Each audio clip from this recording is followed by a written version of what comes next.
Hi hello నమస్తే మన తెలుగింటి కుటుంబకి స్వాగతం. ఈరోజు నేను క్యాబేజీ రోటి పచ్చడి చేస్తున్నానండి. అంటే చిన్నపిల్లలు ఎక్కువగా అయితే క్యాబేజీ తినడానికి ఇష్టపడరు కదా. అప్పుడు వాళ్ళకి ఇలా పచ్చడిలా చేసిస్తే కనుక చాలా ఈజీగా తినగలుగుతారు. అందులో కొంచెం వేడి వేడి అన్నంలో ఈ పచ్చడి వేసి నెయ్యి వేసి పెడితే కనుక పిల్లలు చాలా ఇష్టంగా తింటారు. అందుకని నేను ఈరోజు క్యాబేజీ రోటి పచ్చడి మీకోసం తయారు చేస్తున్నాను, చూడండి. ఈ క్యాబేజీ పచ్చడి కోసం నేను ఒక పావు కిలో, ఒక 250 గ్రామ్స్ వరకు క్యాబేజీ తీసుకుంటున్నాను. అదే ఒక చిన్న కప్పుడు మనకి వేరుశనగ తీసుకొని వీటిని వేయించుకోవాలండి.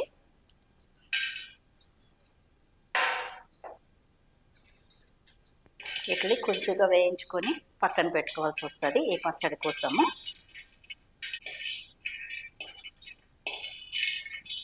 ఇవి కొంచెం వేగిన తర్వాత వీటిని తీసి పక్కన పెట్టేసుకోవాలి.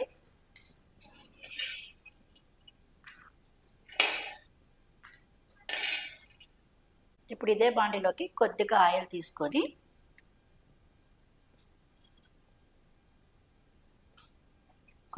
తీసుకున్నాం కదా, దాంట్లోకి పచ్చిమిర్చి అండి. ఈ పచ్చిమిర్చి అనేది ఆయిల్లో వేయించుకోవాలి. నేను పావు కిలో క్యాబేజ్ వరకు తీసుకున్నాను కాబట్టి ఒక 4-5 పచ్చిమిర్చి తీసుకున్నాను. పచ్చిమిర్చి అనేది ముక్కల కింద తీసి వేసుకోండి. పెద్దకాయ కింద వేస్తే కనుక మనకి మొక్క మీదకి చిట్లుతుంది. అందుకని ముక్కల కింద కోసుకొని ఆయిల్లో వేయించుకోవాలి. చూడండి, పచ్చిమిర్చి కూడా వేగిపోయింది కదా ఆయిల్లో. వీటిని కూడా తీసి పక్కన పెట్టుకోవాలి. ఎందుకంటే మనం రోటి పచ్చడి కదా, అన్నీ సపరేట్గా దంచుకుంటే కనుక తొందరగా ఇవి నలుగుతాయని. మిక్సీలో అయితే కనుక అన్నీ ఒకటేసారి వేసేయచ్చు.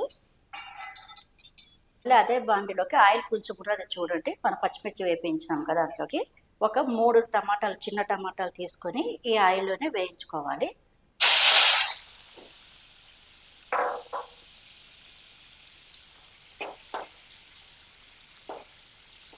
చూసారు కదా, ఈ ఆయిల్లోనే మొత్తము ఈ టమాటా అనేది మంచిగా మగ్గిపోయింది. ఇప్పుడు దీన్ని కూడా తీసి మనం పక్కన పెట్టుకోవాలి.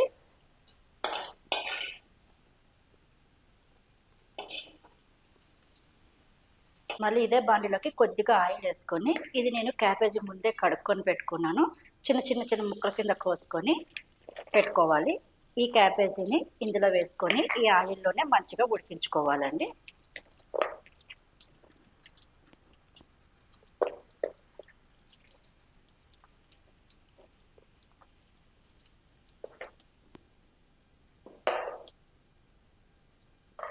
ఇందులో కొద్దిగా పసుపు వేసుకొని ఈ ఆయిల్లోనే ఈ క్యాబేజీ అనేది మంచిగా ఉడికేటట్టు చూసుకోవాలి. కొంచెం లో ఫ్లేమ్లోనే మంచిగా ఉడికించండి.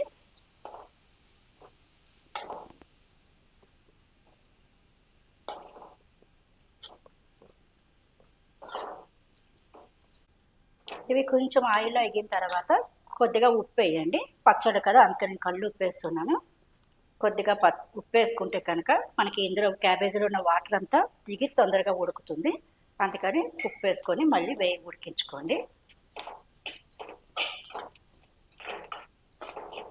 ఒక 2-3 నిమిషాలకి మొత్తం ఈ క్యాబేజీలో ఉన్న వాటర్ అంతా వచ్చేసి తొందరగా ఉడికిపోతుంది క్యాబేజీ అన్నది.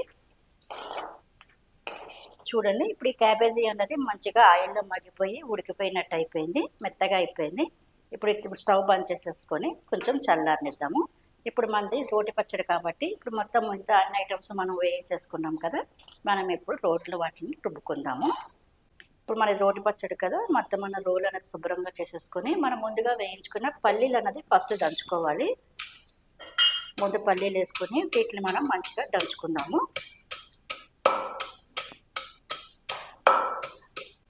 ఈ పల్లీలు అనేవి కొంచెం దంచుకొని పౌడర్ మెత్తగా అయిన తర్వాత మనము పచ్చిమిర్చి అనేది వేయించి పెట్టుకున్నాం కదా, ఈ పచ్చిమిర్చి కూడా ఇందులో వేసుకొని దంచుకోవాలి.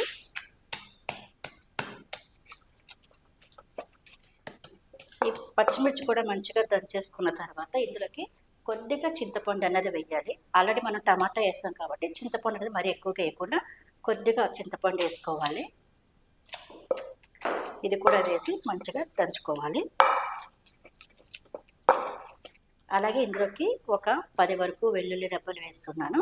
వీటిని మనం ఏం వేయించక్కర్లేదు, పచ్చిగానే వేసేసి వీటిని ఇందులో వేసి దంచేసుకోవచ్చు. వెల్లుల్లి వేస్తే కూడా మనకి పచ్చడి అన్నది చాలా టేస్ట్ వస్తుంది. ఈ వెల్లుల్లి కూడా మంచిగా దంచుకున్న తర్వాత ఇందులోకి మనం ఉడికించుకున్న క్యాబేజీ అనేది వేసుకోవాలి. ఈ క్యాబేజీ కూడా వేసుకొని మంచిగా మనం దంచుకోవాలండి. అయితే క్యాబేజీ అన్నది మనకి హెల్త్కి చాలా మంచిదండి. క్యాబేజీ వల్ల మనకి షుగరు, బీపీ కంట్రోల్లో ఉంటుంది. అలాగే మనకి గ్యాస్ ఫామ్ కాకుండా ఎసిడిటీని కంట్రోల్ చేస్తుంది. అందుకే మనం ఎప్పుడైనా హోటల్స్కి వెళ్ళినప్పుడు చూడండి, మనకి సలాడ్స్లో కంపల్సరీ క్యాబేజీ అన్నది ఇస్తారు. ఎందుకంటే మనకి గ్యాస్ ఫామ్ కాకుండా జీర్ణక్రియ మంచిగా ఉండడానికి, తొందరగా అరగదలకి, రోగనిరోధక శక్తికి బాగా పనిచేస్తుంది క్యాబేజీ అన్నది. అందుకనే మనకు పిల్లలు తినడానికి కూడా ఈజీగా ఉండేటట్టు ఇలా పచ్చళ్ళు చేసి పెడితే వాళ్ళకి మంచిగా ఆరోగ్యం బాగుంటుంది.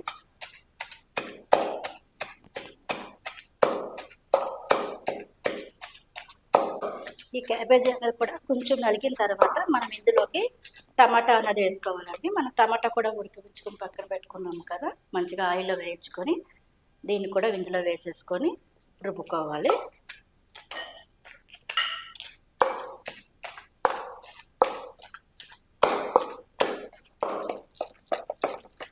చూడండి, మొత్తం మన పచ్చడి అన్నది మంచిగా నలిగింది. ఇప్పుడు దీన్ని మనం తీసి పక్కన పెట్టుకొని ఈ పచ్చడికి అన్నది మనం తాలింపు పెట్టుకోవాలి. తీసి దీన్ని పక్కన పెట్టేస్తున్నాను నేను.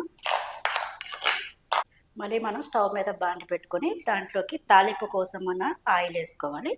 తాలింపు కోసమే కాబట్టి మరి ఎక్కువ ఆయిల్ అవసరం ఉండదు, కొంచెం వేసుకోండి సరిపోతుంది. ఈ ఆయిల్ అన్నది హీట్ అవ్వాలి. ఆయిల్ హీట్ ఎక్కితే దీంట్లో మనం తాలింపు వేసుకోవడమే. తాలింపుకి మరి అన్ని రకాలు ఏమీ అవసరం లేదు, ఓన్లీ జీలకర్ర, కరివేపాకు వేసుకుంటే సరిపోతుంది. చూడండి, ఆయిల్ వేడెక్కింది కదా, జీలకర్ర వేస్తున్నాను. ఒక 2 స్పూన్ల వరకు జీలకర్ర వేసి అందులోకి కొద్దిగా కరివేపాకు,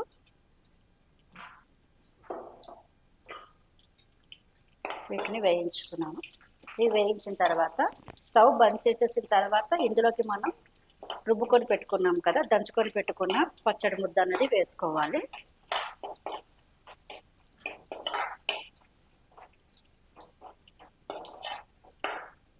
మన తాలింపు అన్నది మంచిగా వేయింది కదా, ఇప్పుడు దీన్ని మనం స్టవ్ బంద్ చేసేసినాము. స్టవ్ బంద్ చేసేసి ఈ పచ్చడి ముద్ద అనేది ఇందులో వేసేసుకోవాలి.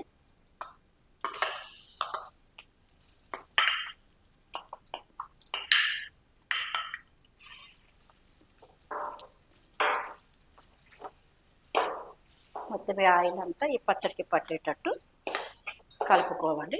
ఇంతేనండి, ఎంతో రుచికరమైన మన క్యాబేజీ రోటి పచ్చడి అన్నది రెడీ అయిపోయింది. పిల్లలు కూడా చాలా ఇష్టంగా తింటారండి. ఇవి క్యాబేజీ ముక్కలాగా ఏమీ తగలదు, అందుకని వాళ్ళ పిల్లలు కూడా ఇష్టంగా తింటారు.